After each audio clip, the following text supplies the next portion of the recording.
লজ্জা তো আপনারই পাওয়ার কথা স্যার। সরকার আপনাকে প্রমোশনও দেয় না, বদলিও করে না। এ কি আমার দোষ? ব্যাস, আর যায় কোথায়? আগুনে যেন ঘি পড়ল। বিংশ শতাব্দীর শেষভাগে আত্মপ্রকাশ করা একজন ভারতীয় বাঙালি সাহিত্যিক, যার নাম সুচিত্রা ভট্টাচার্য। সমসাময়িক মধ্যবিত্ত শহুরে জীবনের টানাপোড়েন, পরিবর্তনশীল মূল্যবোধ আর নৈতিক অবক্ষয়কে ফুটিয়ে তুলেছেন তিনি তার লেখার মাধ্যমে। প্রায় ৩.৫ দশকের দীর্ঘ সাহিত্যিক জীবনে সুচিত্রা ভট্টাচার্য অসংখ্য ছোট গল্প ও উপন্যাস রচনা করেছেন। শুনছেন সুচিত্রা ভট্টাচার্যের লেখা এক মজার গল্প, চোরের উপর বাটপাড়ি। পাক্কা ৬ মাস পর এবার জেল থেকে ছাড়া পেল সনাতন। খালাসের আগে নিয়ম মাফিক ডাক পড়েছে জেলারের ঘরে। গুটি গুটি পায়ে সনাতন হাজির হতেই বজ্রবাহু সাপুয়ের জোর হুঙ্কার, কি রে বেটা, বেরিয়েই আবার চুরি শুরু করে দিবি তো? সনাতন অতি বিনয়ী মানুষ, মিছে কথা বলাও তার ধাতে নেই। ঘাড় চুলকে বলল, প্রত্যেকবারই একই প্রশ্ন করেন কেন স্যার? জানেনই তো চুরি আমাদের ৩ পুরুষের পেশা। এটা এমন কিছু বড় মুখ করে বলার কথা নয়। নিজেকে শোধরা, ভালো হয়ে যা। ইচ্ছে তো করে স্যার, কিন্তু বংশের বৃত্তি ছেড়ে দিলে পাপ লাগবে না? ওরে আমার পুণ্যবান যুধিষ্ঠির রে, লজ্জা করে না? ৫.৫ বছর এই জেলে আমি রয়েছি, তার মধ্যে ৪ বার তোর চাঁদ মুখ আমায় দেখতে হলো।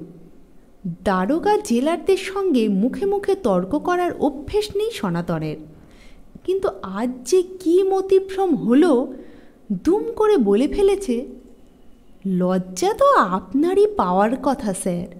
সরকার আপনাকে প্রমোশনও দেয় না, বদলিও করে না। এ কি আমার দোষ? ব্যাস, আর যায় কোথায়? আগুনে যেন ঘি পড়ল। চিড়বিড়িয়ে জ্বলে উঠলেন বজ্রবাহু। আঙুল নাচিয়ে বললেন, আমার সঙ্গে ফিচলেমি হচ্ছে? এই বলে রাখছি, আমি থাকতে আর যদি এমুখো হয়েছিস তো আমার একদিন কি তোর একদিন, তোর হাড় কখনো আমি গুঁড়ো গুঁড়ো করে ছাড়ব। জেলার সাহেবের অগ্নিমূর্তি দেখে সনাতন আর কথা বাড়াতে ভরসা পেল না। ঢক করে ঘাড় নেড়ে চটপট কয়েদির পোশাক ছেড়ে পরে নিল প্যান্ট শার্ট। জেলে থাকার সময় খেটে খুঁটে যে কটা পয়সা রোজগার করেছিল, গুণে গেঁথে নিয়ে মানে মানে ফটক পেরিয়েছে। রাস্তায় নেমেও বজ্রবাহুর শাসানিটা সনাতনের কানে বাজছিল। ছ্যা ছ্যা, জীবনে ঘেন্না ধরে গেল। জেলখানায় আসা যাওয়ার স্বাধীনতাটুকুও আর থাকবে না। এই যে জেল থেকে বেরোনোর সময় গেটের পাহারাদার রামুদা কি দুঃখ দুঃখ চোখে তাকিয়ে থাকে, যেন বলতে চায়, আবার হবে তো দেখা, এ দেখাই শেষ দেখা নয় তো। এই আকুতি কি মিথ্যে হয়ে যাবে?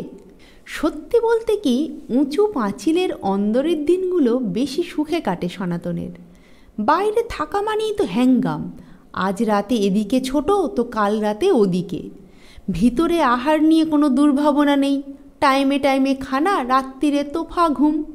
নিয়মিত যাতায়াতের সূত্রে ইয়ার দোস্ত কম নেই, তাদের সঙ্গে মজমস্তিও চলে জব্বর।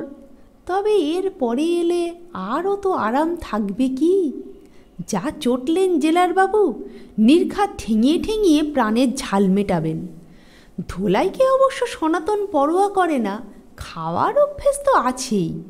ধরতে পারলে চোর কি আর কেউ সহজে ছাড়ে?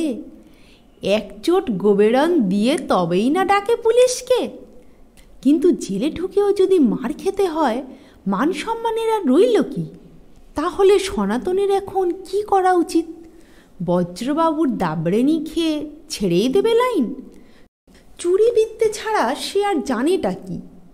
গেরস্ত বাড়ি বা কোনো দোকান টোকানে যে কাজ ধরবে, সেগুড়ে মন মন বালি। এ তল্লাটে সনাতন অতি চেনা মুখ, সাত করে কে তাকে পুষবে? এক মোটফোট বওয়া যেতে পারে। তবে আগে একবার দুবার চেষ্টা করে দেখেছে সনাতন, পোষায়নি। বড্ড ধকল, তুলনায় রোজগার কম। তাছাড়া কাঁধের মাল্যপাট করার জন্য হাতটাও কেমন যেন নিষ্পিস করে। না, ওসব ছ্যাঁচড়ামির ফাঁদে পা দিতে মন সায় দেয় না সনাতনের। তাল বেতাল ভাবতে ভাবতে আচমকাই সনাতন একটা উপায় ঠাউরেছে। কেন মরতে পড়ে থাকা এই শহরটায়? এখানে তো তিনকুলে তার কেউ নেই, কেটে পড়লেই তো হয়। কোথাও গিয়ে নতুন করে পুরনো ধান্দায় নেমে পড়লে কে আটকাচ্ছে? তার শিল্পী হাত দুটো তো আছে, যেখানেই যাবে করে খাবে। লাভের মধ্যে লাভ, অন্তত বজ্রবাহুর থাবায় আর পড়তে হবে না। মতলবটা ভেজে নিয়ে সনাতন আহ্লাদে ডগমগ সোজা বাঁশগুমটির দিকে চলেছে। পথে বাজারের সামনে থমকে দাঁড়ালো। যদু ময়রার দোকানে শিয়াঁড়া জিলিপি ভাজা চলছে, ঘনশ্যামবাবুর রেস্টুরেন্টে চপ কাটলেট, নানান সুখাদ্যের গন্ধে বাতাস ম ম। ওই সুবাসেই বুঝি সনাতনের খিদে চনমন করে উঠল। তা পকেটে টাকা যতক্ষণ আছে ভাবনা কি? বুড়িমার হোটেলে ঢুকে দেদার মাংস ভাত সাঁটালো সনাতন। পেট ভরতেই জড়িয়ে এলো চোখ। বাঁশগুমটির সিমেন্টের বেঞ্চিতে গিয়ে লম্বা হয়েছে। ঘুম ভাঙল সাঁঝবেলায়। তুড়ি মেরে হাই তুলতে তুলতে উঠে বসল সনাতন। ফুরফুরে বাতাস বইছে। ওই বাতাসেই বুঝি সনাতনের মন হঠাৎ উদাস। জন্মে ইস্তক এই শহরেই রয়েছে সে। এখানেই মা মরল, বাবা মরল, কত কষ্ট সৃষ্টে সে হাতের কাজ শিখল। দুম করে এখান থেকে পাত্তাড়ি গোটাবে, তাও আবার আজই, এক্ষুনি? আদৌ না গেলে কি হয়? অমনি বজ্রবাহুর গর্জন কানে আছড়ে পড়ল। এখানে থাকলে কাজকর্ম করতেই হবে এবং ধরা পড়লে কারাগারে যেতেই হবে। আর সেখানে গেলে তো এবার... সনাতন ফোঁস করে একটা শ্বাস ফেলল। না, কেটে পড়াই শ্রেয়। তবে আজকের রাতটা থাক, কাল ভোরেই নয় রওনা দেবে। বেজার মুখে সারা সন্ধে ঝুম হয়ে বসে রইল সনাতন। রাতে আর কিছু খেল না। চারিদিক নিশুত হয়ে আসার পর উঠে পড়েছে। দেশত্যাগী হওয়ার আগে পুরনো চেনা শহরটাকে শেষবারের মতো দেখে নেবে। এপাড়া ওপাড়ায় ঘুরল কিছুক্ষণ। নির্জন রাস্তায় তারস্বরে চেঁচাচ্ছে কুকুরগুলো। শুনতে মন্দ লাগছিল না সনাতনের। ব্যাটারা বিদায় সঙ্গীত গাইছে যেন। মোটামুটি চক্কর মেরে সনাতন জেলখানার সামনে এসে দাঁড়ালো। এই শহরে তার সবচেয়ে প্রিয় আস্তানা। আর এখানে আসা হবে না ভাবলেই মনটা কষ্টে মেরে যায়। জেলখানার পাশের রাস্তাটা ধরে হাঁটতে শুরু করলো সনাতন। ফাঁকা পথ, দুধারের বাতিগুলো ঠিকঠাক জ্বলছে না আজ। বেশ একটা আবছায়া দানা বেঁধেছে যেন। জেলখানাটা পেরিয়ে সনাতনের পা আটকে গেল সহসা। পাশেই একটা একতলা বাড়ি। দরজায় প্রকাণ্ড তালা ঝুলছে। ভিতরে ঘুরঘুরটি আঁধার। এই চৈত্র মাসেও সব কটা জানলা বন্ধ। নির্ঘাত কেউ নেই। কথাটা মনে হতেই সনাতনের প্রাণ আনচান। যাওয়ার আগে শেষ একটা দাও মেরে যাবে নাকি? তখনই পিছনে একটা মোলায়েম গলা। এখানে কী উদ্দেশ্যে ভাই? ভীষণ চমকালো সনাতন। ঘুরে দেখল একটা ঢ্যাঙা লোক তার দিকে তাকিয়ে মিটিমিটি হাসছে। পুলিশও নয়, জেলখানার কোনো পেয়াদাও নয়, একদম অচেনা মুখ। সনাতন ঢোক গিলে বললে, না মানে এমনিই একটু ঘুরতে ঘুরতে। রাত দুপুরে বেড়াতে বেরিয়েছেন বুঝি? হ্যাঁ মানে না মানে হ্যাঁ। কি জবাব দেবে ঠিক ভেবে উঠতে পারছিল না সনাতন। জোর করে একটা তেরিয়া ভাব আনল গলায়। তাতে আপনার কি দরকার? আছে আছে, যদি তুমি চোর হও তোমাকে আমার কাজে লাগবে। মানে? পকেটে চাবিটা নেই, তোমাকে দিয়ে তাহলে তালাটা খুলিয়ে নিতাম। সনাতনের অস্বস্তি বুঝি কাটল খানিকটা। এই লোকটা তার মানে বাড়ির মালিক, কিন্তু হুট করে নিজেকে চোর বলে স্বীকার করে নেওয়া কি ঠিক হবে? লোকটা এবার গাল ছড়িয়ে হাসছে। এত সংকোচ করছো কেন? নিশ্চিন্ত থাকতে পারো, আমি চেঁচামেচি করব না। অবশ্য যদি নেহাতি ছিঁচকে চোর হও তবে তালা খোলা তোমার কম্য নয়, চুপচাপ সরে পড়তে পারো। ফস করে সনাতনের আঁতে ঘা লেগে গেল। কাঁধ ঝাঁকিয়ে বলল, দূর দূর, এ তালা খোলা তো বাঁ হাত কা খেল। তবে খেলাটি দেখাও, চক্ষু সার্থক করি। একটা তার গোছের যদি কিছু থাকতো। সনাতন পকেট হাতড়ালো। সরঞ্জাম তো কিছু কাছে নেই। স্ক্রুড্রাইভারে চলবে? আছে নাকি? থাকে সঙ্গে, যদি কারো কাজে কম্মে লাগে। ভারী মজার লোক তো, অন্যের জন্য স্ক্রুড্রাইভার পকেটে নিয়ে ঘোরে। মুখ সরুওয়ালা যন্ত্রটা নিয়ে শিল্পকর্মে মন দিল সনাতন। খোঁচাখুচি করতে করতে চাপ দিল মাপ মতো। ব্যাস, তালা হাঁ। লোকটা সনাতনের পিঠে আলতো চাপড় কষালো। বেড়ে ওস্তাদ তো, চলো এবার বাড়ির ভিতরে তোমার কেরামতি দেখি। দরজা ঠেলে অন্দরে পা রাখল সনাতন। লোকটা আলো জ্বালালো না, তাকালো ইতিউতি। তাতে অবশ্য সনাতনের অসুবিধে নেই। অন্ধকারে চোখ না চললে এতদিন এই লাইনে সে করে কমে খাচ্ছে কি করে। লোকটা ভারী কিশোরে জিজ্ঞেস করল, কি হে, ঘরদোর আন্দাজ করতে পারছো? আগে স্পষ্ট দেখতে পাচ্ছি, ওই তো পরপর দুটো দরজা, ও পাশে রান্নাঘর, ভাঁড়ার ঘর। বাহ বাহ, আমাকেও হার মানিয়ে দিলে হে। আমিও তো এত নিখুঁত বলতে পারবো না। কেন লজ্জা দিচ্ছেন স্যার? সনাতন গা মোচড়ালো। যদি অনুমতি দেন তো আর একটা খেলা দেখাতে পারি। কীরকম? বাড়িতে কোথায় কোথায় টাকা পয়সা রাখা আছে বের করে দিতে পারি। বলো কি হে, এমনটা পারা যায় নাকি? আজ্ঞে, আমার গুরুদেব আমাকে একটা মন্ত্র দিয়েছিলেন।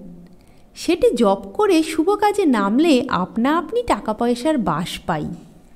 তোমার গুরুদেবটি কে?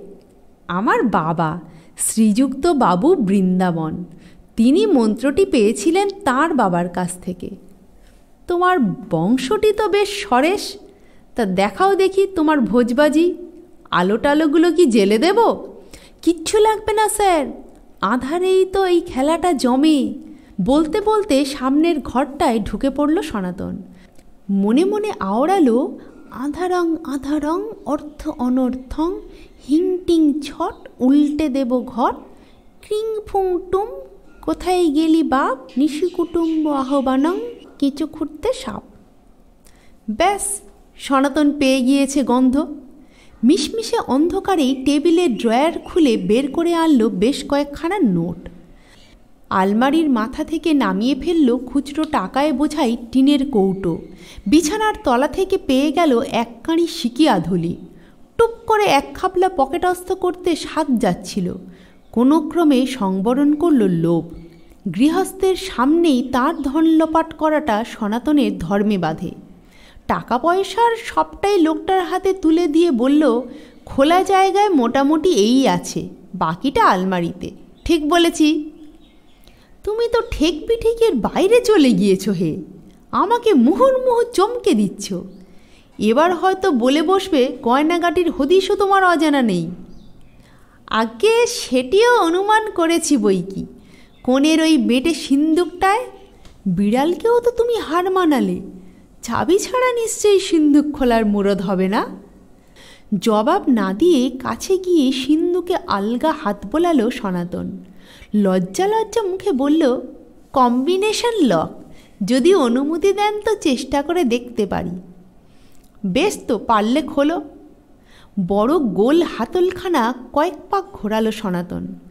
পাশের ছোট হাতলটাকেও ঘুরপাক খাওয়ালো। তারপর একবার বড়টাকে মোচড়ায়, একবার ছোটটাকে। কান নিয়ে গেল সিন্দুকের গায়ে। মিনিট পাঁচেক পর কট করে শব্দ। এবার চাপ দিয়ে একটা টান, খুলে গেল সিন্দুক। সনাতনের হাসি আর ধরে না। দুহাত ঝেড়ে বলল, পেরেছি স্যার। Good, very good. এবার তাহলে আবার লাগিয়ে দিই? আহা না, থাক, চলো অন্যত্র যাই। কোথায় স্যার? তুমি এত খেলা দেখালে, এইবার আমি কি পারি তুমি দেখো। কৌতূহলী সনাতন লোকটার পিছু পিছু বেরিয়ে এলো। পাশের ঘরে ঢুকেছে। এখানে তেমন কিছু আছে বলে মনে হলো না সনাতনের। শুধু একগাদা বই, টেবিল চেয়ার, একখানা জাম্বো সাইজ টিভি আর মোড়াটোড়া গোছের হাবিজাবি আসবাব। কেন যে এ ঘরে এলো বোঝার আগে হঠাৎই লোকটা উধাও। বাইরে থেকে দড়াম করে বন্ধ হয়ে গেল দরজা। দৌড়ে গিয়ে টানল সনাতন, কিন্তু দরজা আর খুলল না। সনাতন বেজার মুখে চেঁচিয়ে উঠল, এটা কেমন রসিকতা হলো স্যার? আমি তো আপনাকে না জানিয়ে কিছু করিনি। বাইরে থেকে খ্যাক খ্যাক হাসি উড়ে এলো। এখন সারা রাত ধরে বসে ভাবো কোন খেলাটা বেশি জব্বর, তোমারটা না আমারটা। জোর ধন্দ লাগলেও সনাতনের কাঁপা কাঁপা গলায় বলল, মানে? আলো জ্বাললেই টেরটি পাবে। লোকটার হাসি চওড়া হলো। কিছু মনে করো না ভাই, টাকা কড়ি গয়নাগাটিগুলো আমার জিম্মায় রইল। গোটা রাত চেষ্টা করেও যা হয়তো আমি পারতাম না, মাত্র আধ ঘন্টায় তুমি তা করে দেখিয়েছ। ধন্যবাদ দিয়ে ছোট করব না, চলি ভাই। সর্বনাশ, এ তো চোরের উপর বাটপাড়ি। গোমুখুর মতন লোকটাকেই কিনা বাড়ির মালিক ভেবে নিয়েছিল সনাতন। কিন্তু এখন সে বেরোবে কি উপায়? দৃষ্টি যেন আর কাজ করছে না। সনাতন এখন করেটা কি? হাতড়ে হাতড়ে সুইচ বোর্ডের কাছে গিয়ে আলোটা জ্বালল সনাতন। টেবিলে চোখ পড়তেই রক্তহীন। বাঁধানো ফটোটা কার? এই যে বজ্রবাহু সাপুই।